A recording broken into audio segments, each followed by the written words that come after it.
This episode of Taking It to the House was brought to you by EBH Fitness Studios. It's a way of life.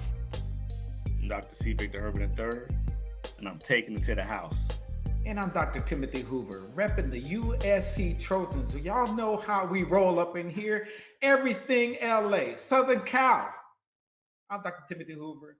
That's my road dog there, my nephew, Dr. C. Victor Urban. And we're taking it to the house together. Vic, man, this is an exciting NFL season. We have given our predictions. We have talked about our predictions, but we're not going to go there right now. But for you and for our fans, I think next week being the fourth game, it'd be fair if we give our fans the quarter turn breakdown, if you will. You know, based on our predictions, based on where people are, there are some surprises out there. And if you will, humor me next week, not now, but next week, give our quarter season turn breakdown if we can. That sounds like a plan. I think there's enough surprises already. It'll be very interesting how this upcoming weekend within the NFL works to see what that next week or next week's show, because I am very excited to see how that first 4 weeks. And they always talk about the seasons in quarters. So to see what this looks like next week, based off the standings now, and based off of records now, there are definitely some surprises. So it'll be interesting how this all shakes out. You know, someone can easily be 500, 1-3, 3-1, or undefeated. So it's really going to be interesting to see what surprises lie or that are out there waiting for us. Yeah. You know what, man? I feel like Cody Bellinger. You know, for those who don't know, he's one of the baseball players for the Los Angeles Dodgers. And the thing about Cody, he was MVP last year, but you know what he does? He swings for the fences. And if he don't swing for the fences, he strikes out. So I feel like on taking to the house that I'm the Cody Bellinger of this team. Last week choices, I swung and I missed. Whiff and whiff. I'm done. I know you and I talked about we're going to stop predicting, but we keep predicting anyways. So in review, we had the Rams and Tampa Bay. Exciting game, standalone game last week. And then we talked about the 49ers and Green Bay. I'm going to let you choose, brother, which one you want to go first. But I will tell everybody on here that I'm a man of my word. I chose the team that won. I didn't choose them. Okay, that's what I prefer when I struck out. I swung hard, struck out, sorely disappointed. But you know what? As a fan, I was still entertained, like you, had my popcorn. And let's taking to the house fans what you saw in those two games, sir. First, I want to say they need to give Matt Stafford some props. Again, for how many years now was he hidden in the slums of Detroit? I'm not bad talking Detroit, but we all know that they're claim to fame. When you have a Hall of Fame running back like Barry Sanders say, I'm done, he goes, Roberto Duran and no mas and says, I just stop. When you have Megatron in the prime of his career say, you know what, I'm good, I'm done, and they leave. Matt Stafford did something that others did not or could not. He said, hey, I need a trade. I need to get out of here. I at least want the opportunity to play in games that matter. He's played in every game this season. We're talking about 3 games so far. Every game mattered. Why? One, he's in the NFC West, highly competitive division. Second, they're on a team that people look at with Super Bowl aspirations. They felt that they're only one player away in this situation. They felt Matt Stafford was that player. And I'm going to tell you, that dude has represented every time. And to go up against the GOAT, we talked about it on the show last week. This was going to be the game of the week, and it did not fail. There was great defense. When I say great defense, the score may not indicate it. I'm talking about hitting, laying some wood. Anytime you can take Gronk out, anytime you lay some serious wood and you take Gronk out, you guys are playing ball. That was not a week 3 game. I said it last week. My prediction, My prognostication that we will not know if it comes true or not is that that's going to be the preview for the NFC Championship game. Matt Stafford showed out. I mean, he had a very slow start. We had a couple interceptions, but when he finally connected with Deshaun Jackson, yeah, the same Deshaun Jackson that we remember years ago, that he has this resurrection of a career, who still got the speed, that deep threat. Oh, Matt Stafford has new toys, and he's exploiting every one of those toys. Hey, he probably said, Jared Goff, you didn't know what you had over here. Hey, young man, go sit down, go play my old scraps there in Detroit. Go ahead, tell me how that works. And he's out here like a grown man. It is awesome to watch. And to see Tom Brady, the dude's still bad. It's still a good dude. I mean, that dude looked great. But again, you playing against another giant. And, we said in the West Side, bow down to a player who's greater than you. Tampa Bay had to bow down to Los Angeles Rams. West Side till we die. That's what Bow Down would say. That's what Ice Cube would say with the West Side connection. Bow down to a player that's greater than you, and the Rams showed out. What you think, Unc? First, I believe Matt Stafford was a little nervous. I thought the stage was big and he acted like it. You said he came out, he was missing on a few, couldn't lead, and then he got it together, was connecting with his favorite receiver, Cooper Kupp. And then, like you said, he missed on Deshaun, but he found him later. And so when he started picking the Bucs apart, he started looking more comfortable. And he was taking what the Bucs were giving him. And I don't believe he got hit. Did he get sacked at all? I don't know. And I could be wrong. We have to stat check that. But he just was comfortable in the pocket, and he met Brady mano a mano, okay? My prediction was Brady is not afraid of the bright lights, been there several times. You talk about multiple Super Bowls. We're talking about he does travel well, and his preparedness. But it wasn't about Brady. It was really more about the Rams. So the Bucs didn't lose. They got beat. The Rams beat them. I thought the Bucs were going to win. But no, the Rams had another they had to show. They performed. They did well. And it wasn't just that. It was Matt Stafford, but he has enough of a running game just to keep the defense honest. And so you call them in that game the representative for the NFC Championship. Not so fast, because there's the Green Bays that was in the NFC Championship last year. There's still some other teams, the Cardinals right now are 3-0. There's this, we're talking about Seattle. So the other division, the West, is a bad division. In the NFC West, I'm talking about. So not so fast, but you're a man of your word. That's why I love you so. And if you calling it, you're going to stick to it and you're going to hold it. And I hear you. But that game, I was thoroughly entertained. Again, I go back to just a year ago where we were, and how they packaged the NFL. And this year, it seems like there's no disappointments. Even the Monday night game where we had, what was it? Or Detroit and Green Bay, I think that was. And I could have my dates mixed up. I'm saying, I don't care. Give me what you want. Give me the schedule as it is. Put it on the schedule, because last year all of this was threatened. Go ahead. Eagles Cowboys. Eagles. There you go. That was the Monday night game. Correct. Yeah. But when was the Green Bay and Detroit game? That was the week prior. Was that a Monday night? Right on. I mean, it was a week. Yeah, it was the week prior. So they still brought it. Yeah. I'm like, I love the product. Just give me, because my fandom was interrupted sorely last year. I didn't know how this was all going to turn out. NFL, NBA, Major League Baseball, and sports Olympics all around the world. You guys are doing it. Thank you. Vaccinated or not, social distance, wear your mask, please, and sanitize. Let's go to the next game. Green Bay 49ers in the Bay. Again, I chose Green Bay. Excuse me. I chose the 49ers based on how Green Bay has been acting. I expected the 49ers to win that game. One, they're at home. Two, I think they got the superior coach, and I thought that they had the superior talent. So, was I disappointed that Green Bay won that game? No, I wasn't disappointed at all because it was a good game. Aaron Rodgers decided to be Aaron Rodgers. He showed up too much time. And I know I'm talking now at the end of the game. Y'all forgive me. But that's what it came down to.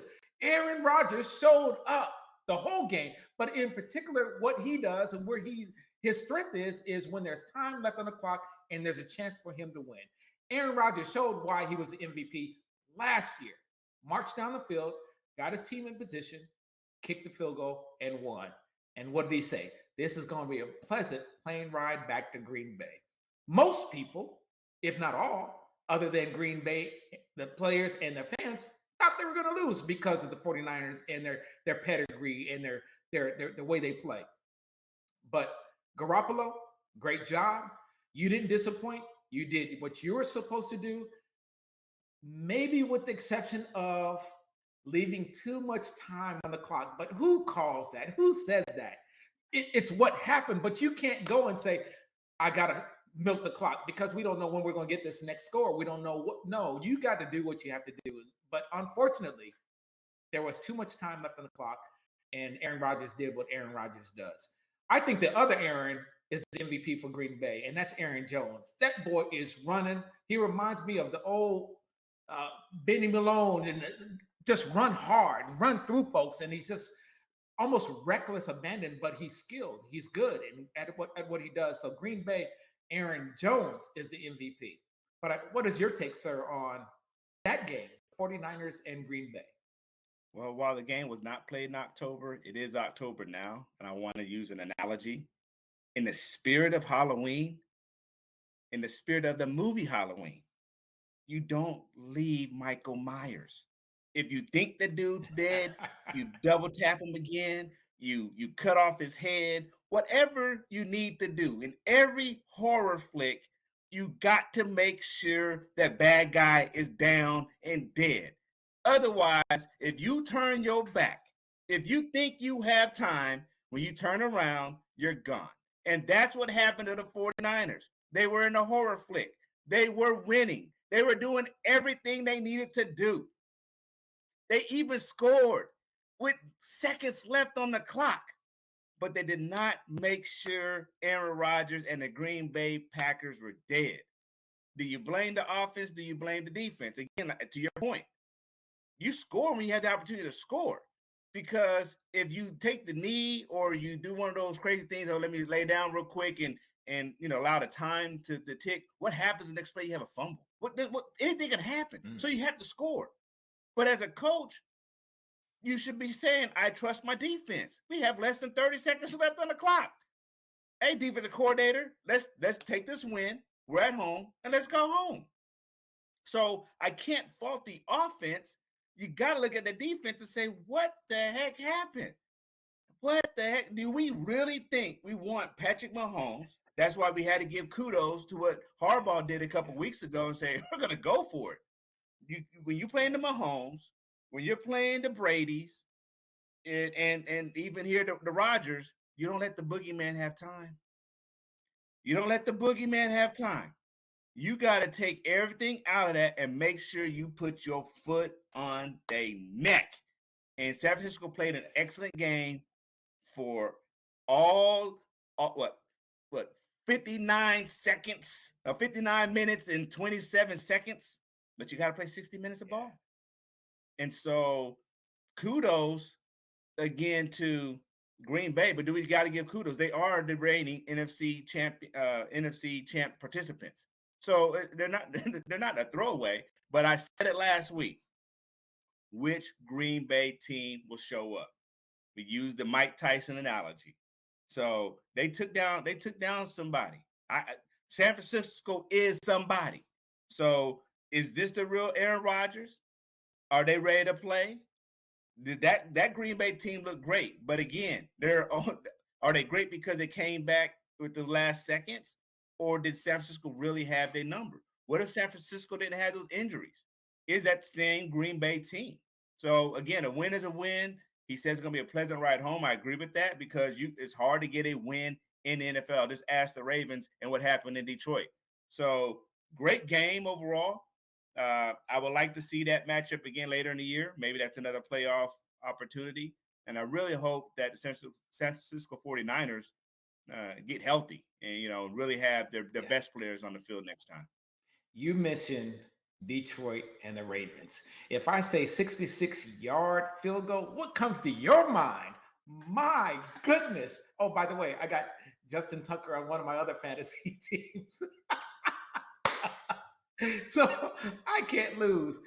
I didn't get a chance to see the game, but that highlight sticks in my mind where they apparently there was a penalty or the clock run off and they didn't call the penalty or something like that.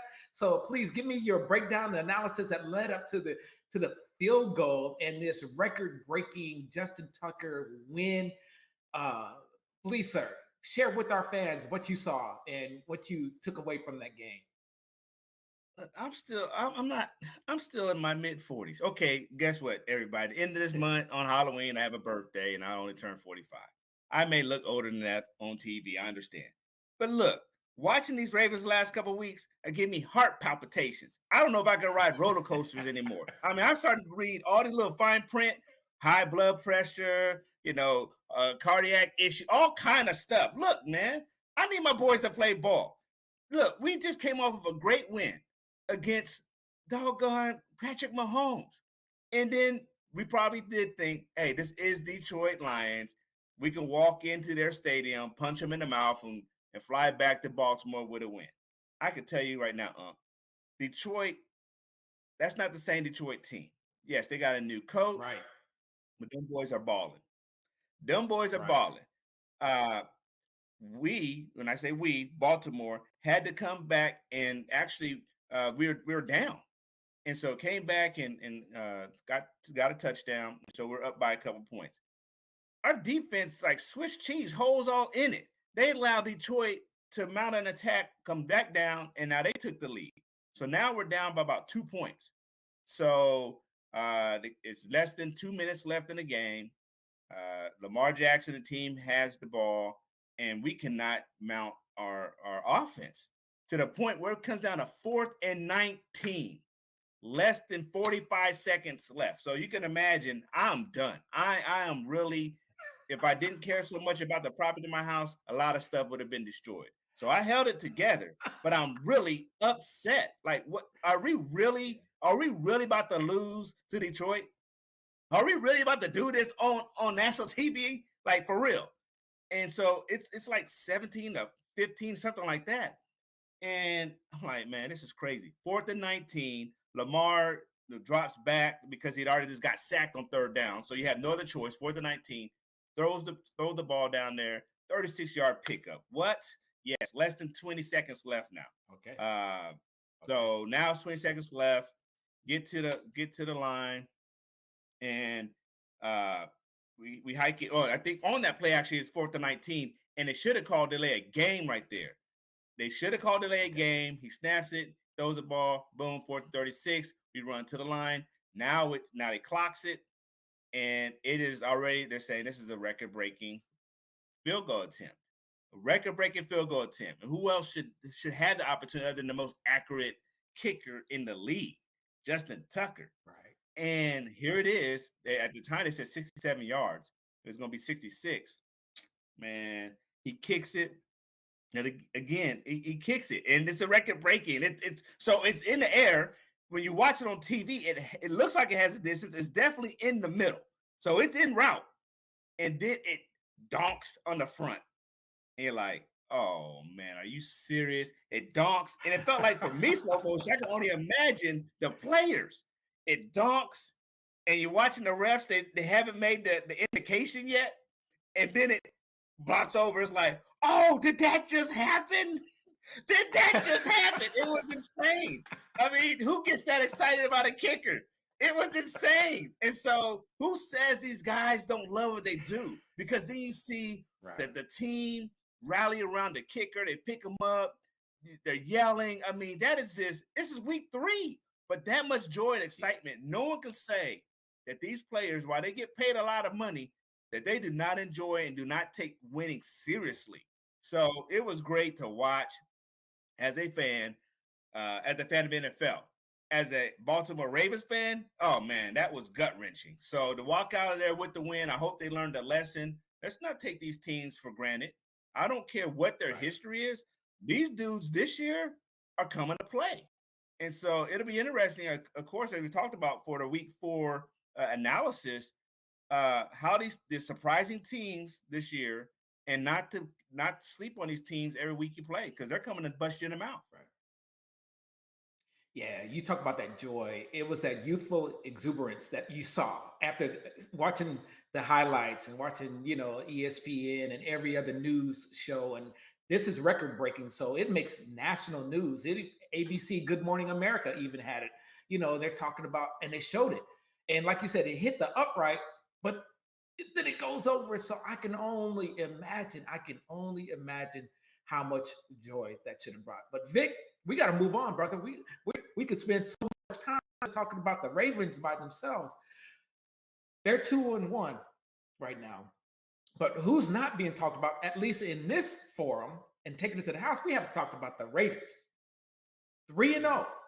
They beat your Ravens, okay? I'm talking about the Raiders beat your Ravens. They went and beat up on the Steelers, in Pittsburgh, and they beat Miami on the road.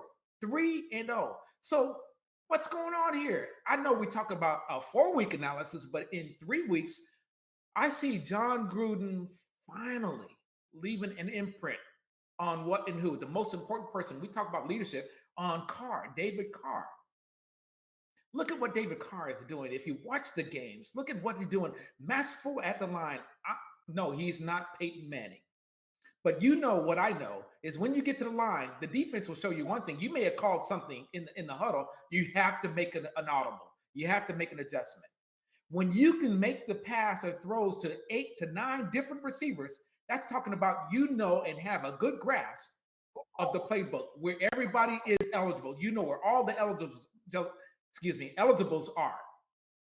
So David Carr has finally mastered the playbook or the expectations of John Gruden. Or is it just timing? I don't know. But it translates to 3-0 right now in a young season, and they are doing the damn thing, which is one of my sayings. And so David Carr, Raiders, John Gruden, finally, it's about time. As I said, welcome to the party, pal. Thank you, John Gruden. Thank you, David Carr, for the entertainment. And I don't know who they have coming up next, but something to look out for, because we are talking about the AFC West, where Denver is 3-0 as well, where the Chargers are hanging out. Okay, so they want to be there and be playoff eligible later on. Wanted to mention that, sir. Your thoughts? So it's definitely important when the Raiders are relevant. It's not too often. It's almost like Haley's comment. It's not too often when the Raiders are relevant, but it's great when they are, because it's the Raiders. They have the most rabid fans, the awesomest colors, and they have that history, that tradition. I will always put the Raiders, whether the Oakland, LA, or now Las Vegas, in that hierarchy of legendary teams. The Dallas Cowboys, the Packers, the Steelers, those teams with legacy. And when I think about them, I think about the 70s versions of the Raiders. So when we get to see them winning, it's great. It's great. And so I do enjoy watching what Gruden has done with this team. And I hope it continues. One, because I want a very competitive AFC West. Two, it's the Raiders. Why not? I'm thinking about the 80s with Marcus Allen and just win, baby. And then you got to wait another 15 years before they're relevant again when John Gruden took them to the Super Bowl. So it is great to watch what they're doing. You definitely have to credit Gruden and having a system for Carr to be in long enough to learn the offense. Let's remember who Gruden is. He was part of Brett Favre's evolution. So Gruden he's an offensive genius. Look what he did when he was in Tampa Bay with, I don't know, who was it, Brad Johnson? I forget who the quarterback was then. So to watch what he's been able to do when you give a team leader in the form of Carr, and you give a team leader in the form of the coach the opportunity to meld and gel and become one and spend that time, you Yes. see the results. And so often, many of these other organizations do not give that time. They'll fire a coach in 1 or 2 years. They'll, just look at the Jets. You fired a coach. Now you got a new coach who's more defensive minded, and you hire a rookie quarterback. How long is this kid gonna last? So you don't have that continuous system. And so for Gruden and Carr to connect like this, it's great. It's great to watch. And that's just for the inner workings. You're right. That team is looking awesome. They did take my boys to the woodshed. That was a very dramatic Monday night game. But they have been consistent. Uh, I'm not going to take away any of those wins. Who are the Steelers right now? We don't know, but still the Steelers. You always have to respect the Steelers. Yes. Who's Miami? You got to respect Miami because they're still balling. So 3-0 in the NFL is 3-0, and it looks great. So it's going to be interesting as they continue to moving down the course of this season. And so I really am excited to see next week when we do our week 4 analysis of this first quarter of NFL to see how they're doing. Because right now they're in first place, tied with the Broncos in AFC West. Who used to own that division? The Kansas City Chiefs, who are 1-2. So definitely something I look forward to that discussion next week. We got some quick picks, quick hits, 3 games in particular. Are you interested? We got 3-0 you spoke about, the Cardinals against the Rams, Cardinals in LA. We got the 1-2 Seahawks at the 49ers, and we got Tampa at New England. Quick picks. Well, I'd like to see the NFC West games. Definitely now they're about to identify the pecking order. I already told you the Rams are going to be in first place, followed by San Francisco 49ers, and then Arizona, then Seattle, then Arizona. I see the game between Arizona and LA. Matt Stafford, hot hand, man. Better coach, Sean McVay, and hot hand Matt Stafford. Kyle Murray looks great. However, the coach, he's still a wild card. That guy still takes a little risk. He can't play those kind of risks against this team next week. So I call the Rams on that one. Who do you got? I'm with you. I got the Rams, man. But Kyler scares me because he's so dangerous. Once he gets out of the pocket with his feet, what he can do, and he always keeps his eyes down the field. So you got to be able to contain him, and which nobody's been able to do thus far. And so being 3-0, you said it, being 3-0 in the NFL, that is something big.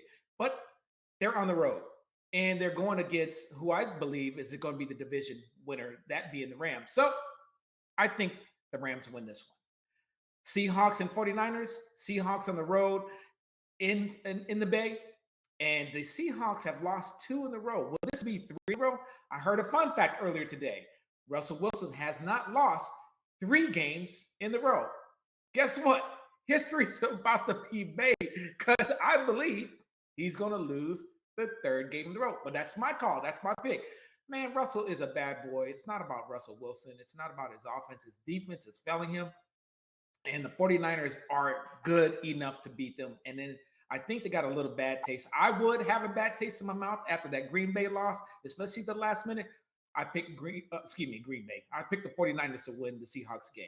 Your take, sir. I agree with you. I picked the 49ers.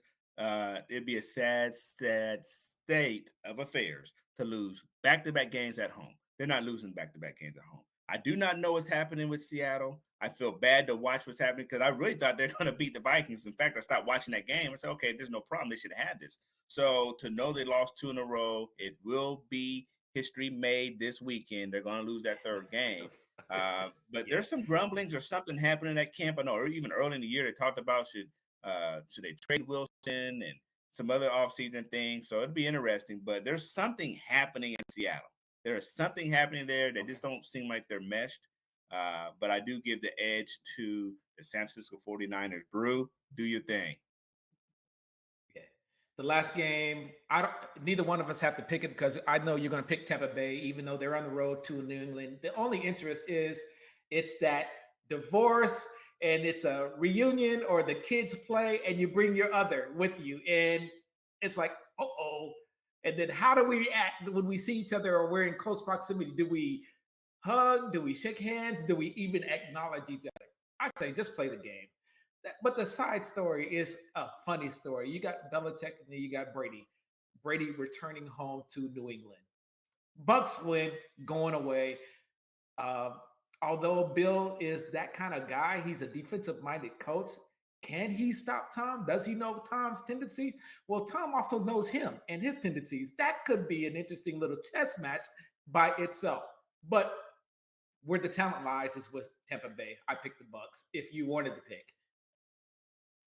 Yeah, I agree with you. It's the storylines. I love your analogy. Yes, this is Tom Brady as the divorced wife that leaves, comes back, and guess what? I have a baby by my new man. So yeah, Belichick will definitely have a salty taste in his mouth because that baby that Brady has is called a Super Bowl ring. So to come back to New England saying, "Hey guys, oh y'all got 6, I got 7, and this is my new man." So I think that's going to be obviously that's the story because New England's not even halfway competitive right now, and because I did pick them to be the number one in that division, they're making me definitely take back my prognostication skills. So I would like them to at least be competitive, but right now they can't even be competitive in their own division. So it's a matter of what's the margin of victory that Tampa Bay is going to do. I mean, does Tom Brady come with this super malice where he already showing off his ring and then it's like stomps a mud hole in their tail, like, let me just do another, run up the score? Or does he play nice? So it'd be interesting. Not only that, how do the fans receive him? Do they look at him as the traitor? Do they look at Belichick as the one that pushed him out? So those are storylines more so than what's going to happen between between the X's and O's. I see definitely a blowout. It doesn't matter how many points. Yeah, I'm with you. Vic, I love this time of the year. October just turned. And so we got the NBA season just starting up. We got the Major League Baseball postseason about to start up. And we're right the quarter turn of the NFL. So this is where divorces are had, not even real divorces, but we know where the men are on Sunday. And then when the NBA starts, we know where some of them are even during the week. But college football is hot and happening. It's going on. This is just a great time if you're a sports fan. I am a sports fan, and I have a very understanding family. And you, sir, who allow me to speak and love and talk about sports on this platform. Steve, I thank you as well. Ladies and gentlemen, this is another edition of Taking It to the House. We want to thank you for taking the time to listen, share with us, let us be a distraction for you for a short period. I just pray that you are healthy, wealthy, and wise. Embrace your family, loved ones as well. Have a great weekend, and we'll see you next week on Taking It to the House. As my uncle said, it's been great. Time does go by fast when you're having fun. And when we have this time of year, it's happening and it's happening quick, and we're definitely having fun. Definitely hit us up on our Twitter, take it to the house, shoot us a shout out there on Facebook. We've seen your activity, love the banter, love chatting with you all. Catch us during the week. We'll shoot something out there on Twitter. Definitely on Sunday when you watch my Ravens handle their business, I may have something for you all. So again, I appreciate the love, appreciate the likes, appreciate the visits. Continue to following us over the last year and a half. So on that note, enjoy this weekend. Enjoy it. Have fun, be safe, watch some good ball, and we will see you all next week. Same time, same channel. You know the deal. So love you all. Take care. Take it to the house. Out.